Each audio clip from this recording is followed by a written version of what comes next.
Firecall, the fire safety show with Division Chief Jim Sedaris.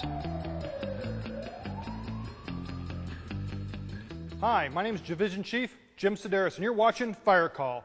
This is the fire safety show where we look at behind the scenes of Sioux Falls Fire Rescue in Sioux Falls, South Dakota. And we're going to answer a lot of questions this month, probably our big question month. And most of the questions this month revolve around how do I become a firefighter? How do we get the training done, and where does that training take place? So what we're going to do is we're going to go out to the training center. We're going to meet a bunch of our new recruits, our new firefighters, before they hit the floor. We're going to talk to some of the trainers out there, Captain Craig Hanna, who's been around for a long time training our new firefighters, Battalion Chief Pat Warren, and he oversees that whole training center operation. And we're also going to talk to Battalion Chief Jim Jarding. Jim's a floor BC Battalion Chief who runs calls and make sure everything's in order day to day. Now, we want you to submit your questions, and if you get your question answered in Sioux Falls Fire Rescue, we're going to send you one of our genuine Sioux Falls Fire Rescue t-shirts. So, sit back, take a load off your feet, come into our world, the world of Sioux Falls Fire Rescue. This question comes from Michelle, and Michelle lives in Tampa, Florida. She wants to know, where does the training happen? Where do firefighters get all their training? And Michelle, we're at the training center of Sioux Falls Fire Rescue. We have one of the neatest training centers in the upper Midwest. It's actually a 5-story building that's constructed of different rooms inside. It has elevator shafts. We can work all the way around this, and this is where we're going to bring all our new recruits out, and we run them through burns, run them through fires. They learn how to rappel off this. It's a great tower. We have a whole training center out here devoted to Sioux Falls Fire Rescue training, so we'll have classes ongoing all the time out here. This building was designed in the late 1970s, and it works great for us. We even have, we can do pit fires. It's just a great place to play around with, Michelle. So I'm glad you asked that question. Our next question comes from Renee. Renee lives in Sioux Falls and wants to know, how long does the process of becoming a firefighter take? Well, from when these firefighters get their first paycheck, how long does it take? 8 weeks. 8 weeks of fun, fun, fun.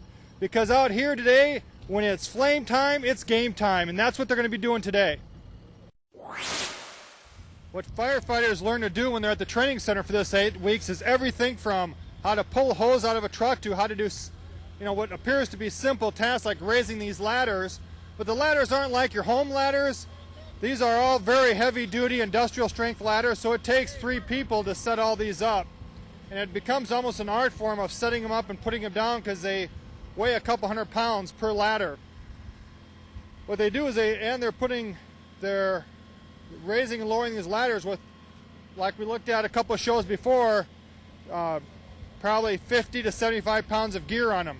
So it all is a matter of teamwork, working together, and becoming that where this is all just instinct, where you don't have to think about what you're doing, it just comes all very naturally. Even as they put this ladder up, they have to be very cautious so they don't get hurt. And a lot of times they're doing this, it could be icy out, could be at night, could be in the rain. So they have to be thinking all the time and communicating. And even the way they place their hands, they have to be cautious so that if anything happens, this ladder falls back down, it's not going to take out anybody's fingers.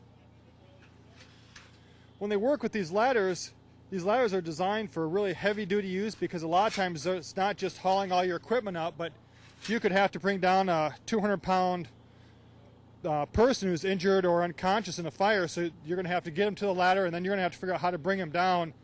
And it's at times can be a very daunting task.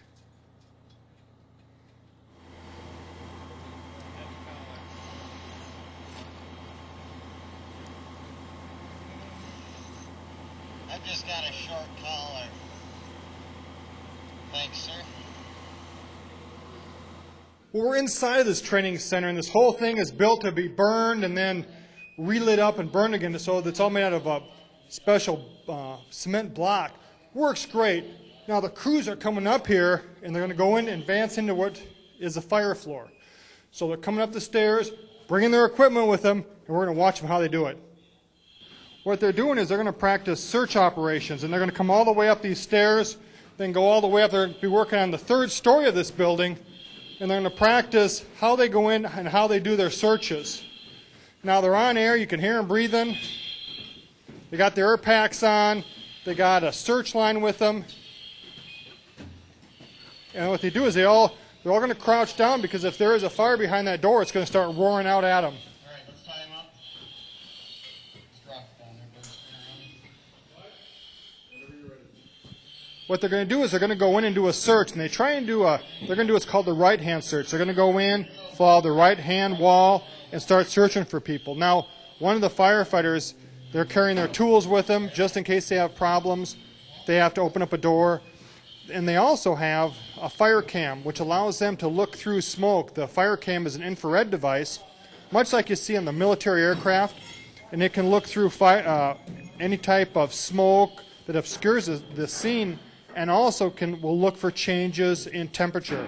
So if we have someone down inside, a person down inside, the fire cam picks out the outline of the body, works really great. Now firefighters are always taught to crawl, because if there's ever a hole, they'll fall through the hole.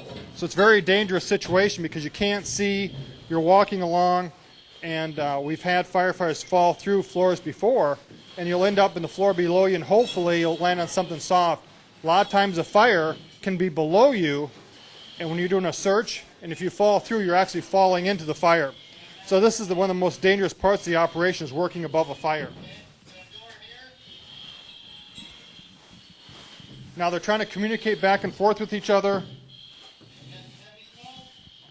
And also remember that the temperature is really getting hot in here. As that temperature rises, you also want to stay low because the heat is rising, and the heat's now up on where the ceiling of the room you're in is. So we teach our firefighters, crawl under smoke, stay low, and keep track with your buddy.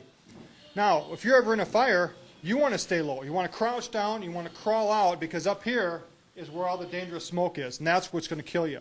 Crawl under smoke and stay low. We also teach our firefighters, anytime you look down, you can't see your feet, you better be on your knees crawling, because it only takes a second to fall through a floor, and it does happen. So it's a dangerous, tough profession. We're trying to teach these new firefighters to stay alive, stay safe, and help people out.